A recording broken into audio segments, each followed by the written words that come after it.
What's going on, people, man? This episode Intuitive Tuesdays. Intuitive Tuesdays.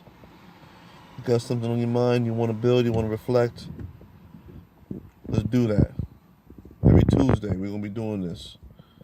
And right now, I'm over here at the laundromat washing some clothes right now. But, just reflecting back on what took place a couple of days ago, I'm listening to NPR. The, they're involved with the BBC News and all that stuff like this. The local news. They're on the ground. They're on the ground. They're on the ground. They're into it. They're connected. They're linked in. You get the real deal. You get the real news. You hear from the people. None of the Fox. No, the non-biased approaches. They take a piece of everything and compile it. So I listen to them on the regular. My radio station stays on that. 89.1 here in Norwich, CT, on this side of the state, Southeast Connecticut.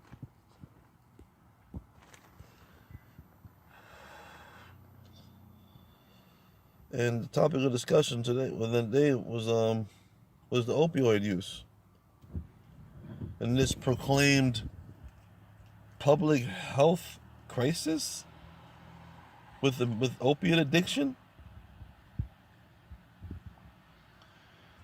Now, the last time I checked, you want to get your nose dirty isn't a disease. You made a choice to do what you did, whatever it was what you were doing. And the last time I checked, the last time we had, a quote unquote epidemic of drugs was when crack cocaine and cocaine hit the inner urban areas, inner cities, affecting the so-called majority, because, people of color are the majority here on Earth. We're not the minority, we're the majority.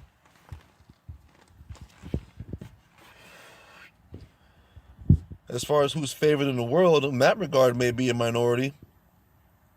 But we're the majority here. And the last time I checked, they weren't calling crack cocaine a public health epidemic and crisis. People who were doing that were considered scum. And what took place after that was an influx and just a complete saturation of the prison systems, of our people getting incarcerated in astronomical numbers, doing crazy bids for being in possession of the stuff. Mind you, heroin and Oxycontin, which is a derivative of that, is a Schedule II narcotic, which warrants higher consequences as far as the criminality of it, of the possession of it, whatever that constitutes. But yet, people are going here getting caught with bundles and getting right out. I don't see any people. People did 15 years for having 6, 7 pieces, a couple dubs on them of crack. 10, 15, 20 years for drugs. And now, mind you, our people are still feeling the residual effects of the crack cocaine era and when it hit.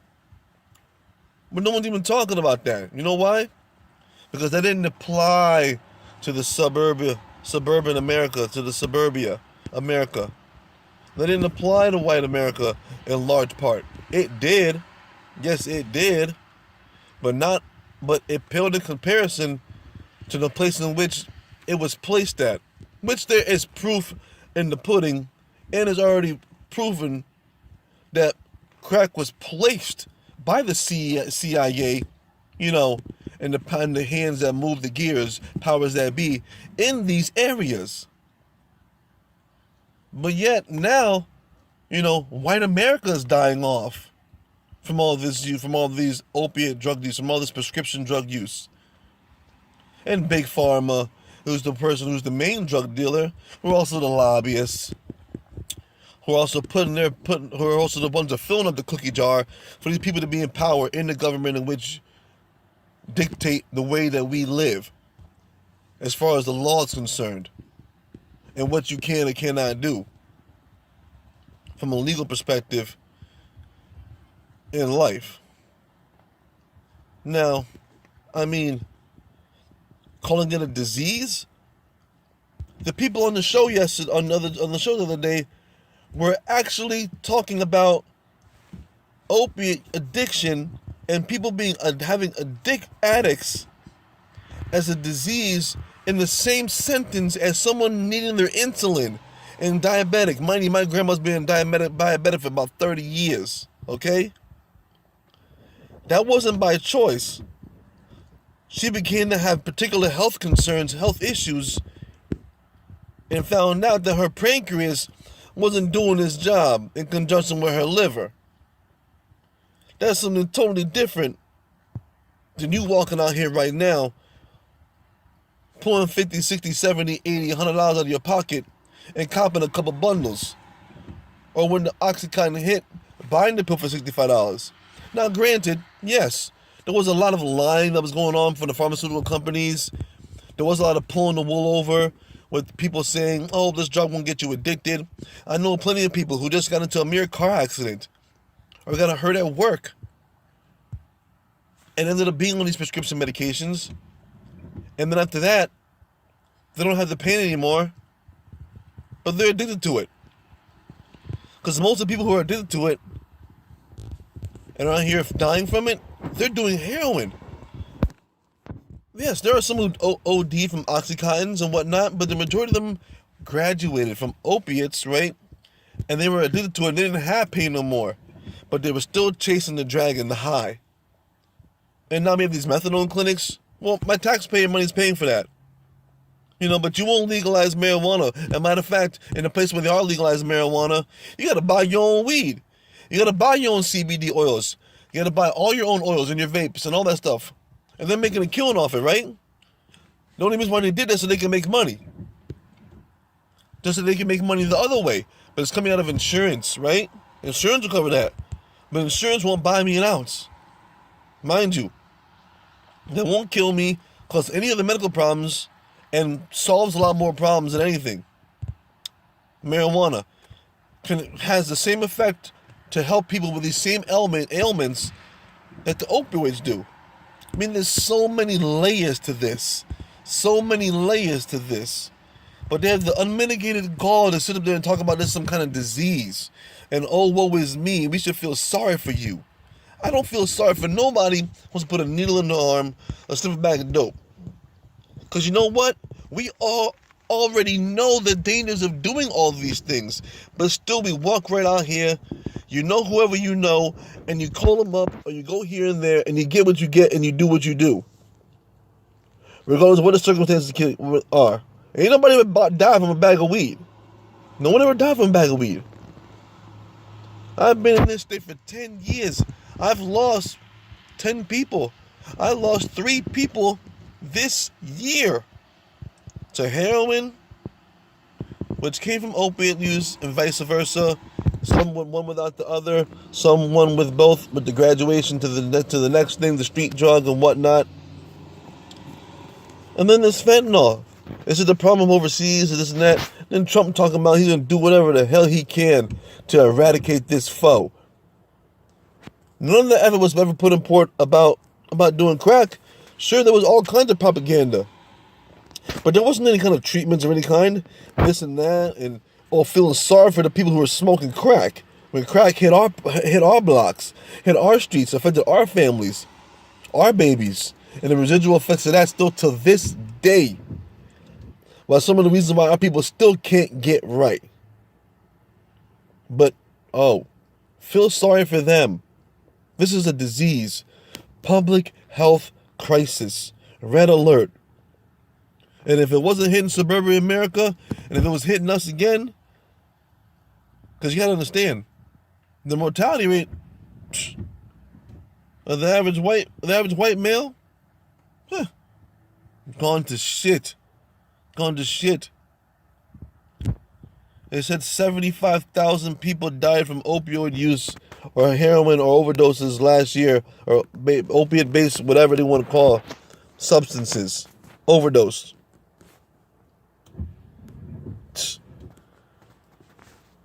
Every year. And that they're talking about, that's where the mean is now. Things are beginning to plateau. And comparing it to the Vietnam War. That's how many people passed away in the Vietnam War. 75,000 Americans. I don't feel sorry for nobody. And there's been people who are close to me. Close to me. I know didn't even make it to 30. Didn't even make it to C30. Some of them 21. Good people. People used to come by my house every day. Used to come to me to hear the good words sometimes. And they used to brighten up my day too. And they're not here now. Not to mention, who continued to propagate this? So, we're talking about the drug dealers, Big Pharma's a dealer. Well, nobody talks about all the money that's made off of the opiates. How that's propagating it. You know, at one point in time, not only was it going for an Oxy 80, was going for $1 a milligram, right? At one point in time, it was going to be up $100 for one pill. So then people went to the street to get the cheap heroin. And guess what? Who's letting fentanyl in? All of a sudden now fentanyl's a new thing. It's cheaper than the other things that they use in the medical field for pain ailments. It's cheaper than the morphine. It's cheaper than this. It's cheaper than that.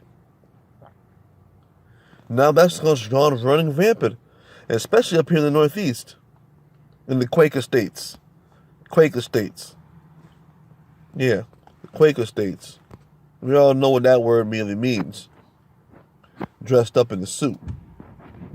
That's a whole other topic. That's a whole other issue. We're gonna get some more insight on people who we know right now in the community. People who are close to us. We're gonna hear what they have to say. What is their take on him? Saying people who have been users themselves and how they feel about it. And they're talking about abstinence is a failed treatment. Let me tell you something. If people were going to jail and they went for crack cocaine, you allowed them for crack cocaine, you allowed them for heroin and opiates they never do for crack cocaine, you do 6 months, you do 2-3 years, you do 5 years in prison, that's going to be abstaining from the drug. You ain't going to be wanting none of that. You're not going to be thinking about heroin, thinking about opiates, thinking about even a cigarette.